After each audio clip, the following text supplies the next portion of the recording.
मंजिल उन्हें नहीं मिलती जिनके ख्वाब बड़े होते हैं, बल्कि मंजिल तो उन्हें मिलती है जो अपने जिद पर अड़े होते हैं।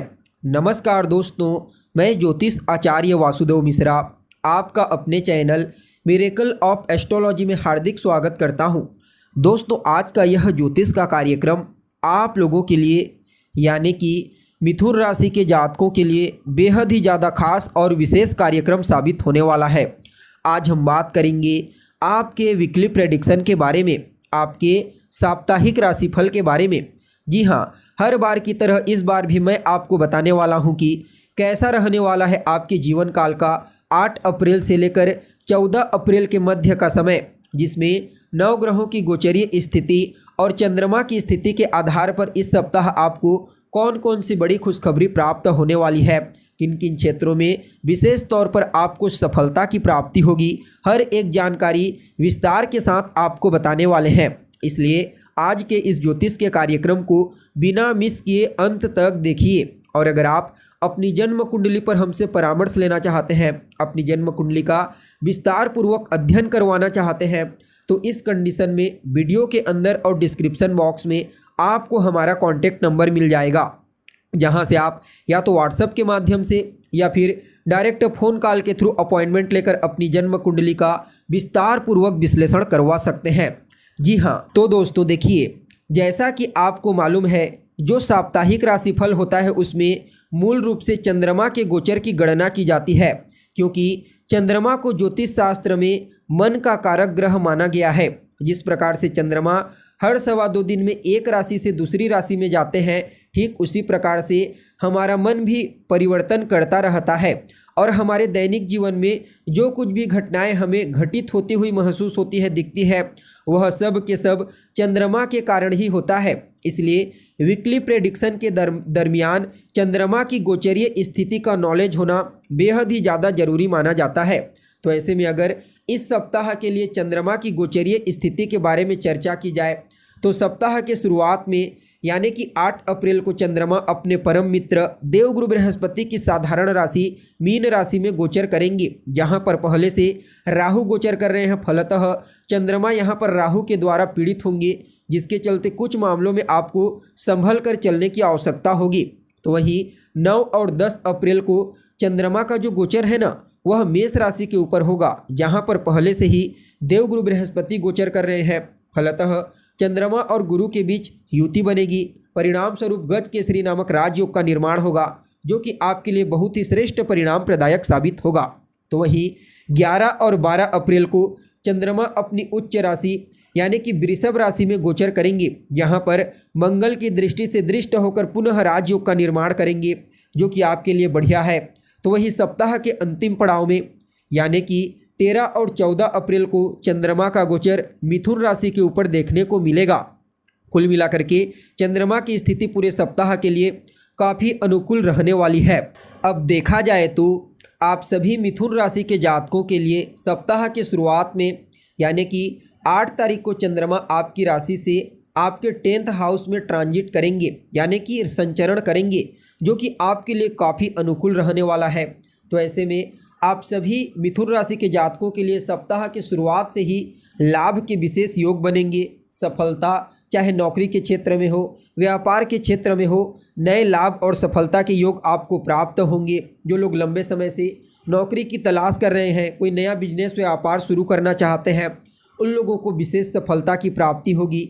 और कहीं ना कहीं देखा जाए तो परिवर्तन के दृष्टिकोण से भी आज के दिन को काफ़ी अनुकूल कहा जा सकता है। अगर आप लंबे समय से परिवर्तन के बारे में सोच रहे हैं, तो आपको परिवर्तन करने का मौका मिलेगा। इसके साथ ही देखा जाए तो चाहे वह प्राइवेट सेक्टर हो या फिर गवर्नमेंट सेक्टर, आप जिस भी सेक्टर में कार्य करते हैं, वहां पर आपके वर्चस्व में वृद्धि होने वाली है और कहीं ना कहीं वैवाहिक जीवन में अनुकूलता आएगी। जो जातक अविवाहित है, उनके लिए विवाह के अच्छे प्रस्ताव आने वाले हैं। अगर आपकी माता की सेहत में कहीं कोई कमजोरी थी, कोई किसी भी प्रकार का कोई अवरोध था, तो उससे आपकी माता को राहत मिलेगी, यानी कि आपकी माता का स्वास्थ्य बेहतर होने वाला है। देखा जाए तो इस समयावधि में कहीं ना कहीं आपके अधीनस्थ जो कर्मचारी हैं, यानी कि आपके अंडर में जो लोग कार्य करते हैं, वह अपना टारगेट पूरा करते हुए नजर आएंगे। इसके अलावा नौकरी व्यापार के दृष्टिकोण से भी किसी भी प्रकार से कोई बाधा उत्पन्न हो रही थी तो वह बाधा दूर होने वाली है और सहकर्मियों के साथ आपके तालमेल बेहतर होते हुए नजर आ रहे हैं। इसके अलावा देखा जाए तो संपत्ति बंटवारे को लेकर के या फिर किसी भी प्रकार की किसी संपत्ति को लेकर के कोई लिटिगेशन, कोई विवाद चल रहा था तो उससे आपको मुक्ति मिलने वाली है। जबकि 9 और 10 तारीख को चंद्रमा का गोचर आपकी राशि से 11th हाउस में होगा, आपके प्रॉफिट के स्थान में। तो कहीं ना कहीं इन 2 दिनों में आपके आय के स्रोत मजबूत होने वाले हैं। आपको आय के कुछ नए माध्यम प्राप्त होने वाले हैं। फलतः आपकी आर्थिक स्थिति पहले की तुलना में और ज़्यादा मजबूत और सुदृढ़ होने वाली है। इसके अलावा देखा जाए तो जो जातक लंबे समय से विदेश जाने के लिए प्रयासरत हैं उन लोगों को भी विदेश जाने का अवसर इन 2 दिनों में प्राप्त होने वाला है। अगर कहीं पर आपका पैसा लंबे समय से फंसा हुआ है तो समझ लीजिए वह पैसा आपको इन 2 दिनों में मिलने वाला है। मेंटल पीस के साथ ही अगर आपके प्रेम जीवन में किसी भी प्रकार की कोई समस्या थी, किसी के साथ आप रिलेशनशिप में हैं और उसके साथ किसी बात को लेकर के, किसी चीज़ को लेकर के वैचारिक मतभेद हो गया था, अनबन हो गया था, तो वहाँ से आपको राहत की प्राप्ति होगी।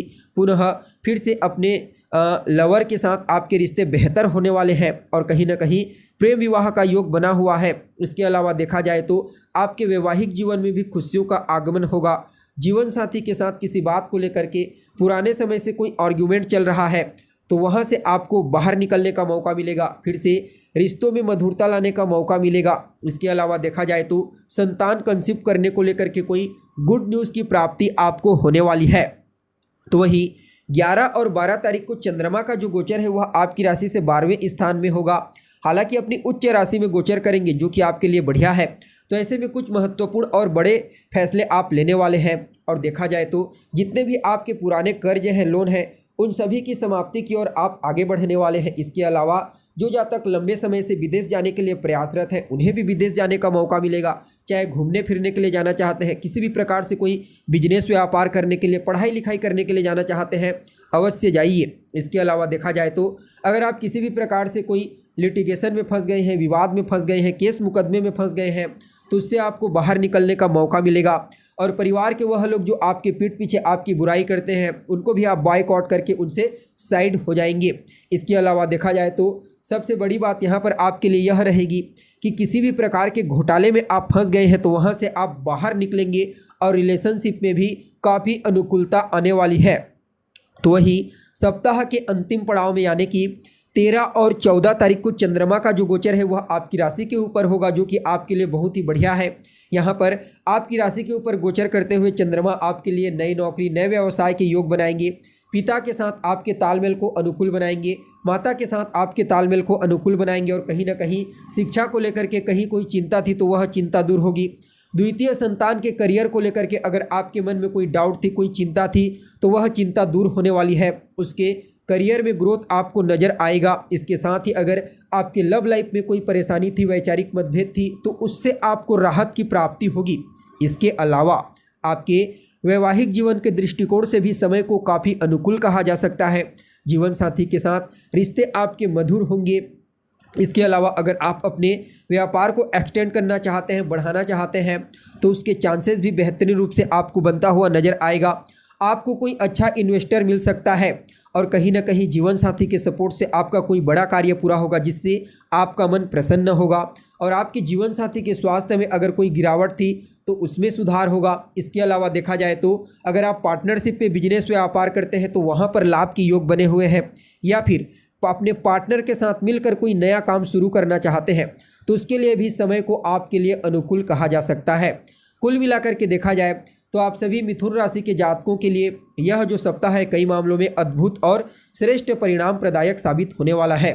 फिर भी इस सप्ताह के प्रभाव को और ज़्यादा बेहतर बनाने के लिए अपनी वाणी पर कंट्रोल करते हुए रोजाना आपको माता दुर्गा को नारियल के लड्डू का भोग लगाना है। इससे आपके लिए यह सप्ताह और ज़्यादा बेहतर हो जाएगा। तो दोस्तों, उम्मीद करते हैं जानकारी आपको पसंद आई होगी। अगर जानकारी अच्छी लगे तो इसे अपने दोस्तों के साथ शेयर करें और एक लाइक करने के साथ ही हमारे चैनल को सब्सक्राइब करें। अभी के लिए बस इतना ही। पुनः मुलाकात होगी एक नए और ताज़ा एपिसोड में। तब तक के लिए आप हमें इजाज़त दीजिए। नमस्कार।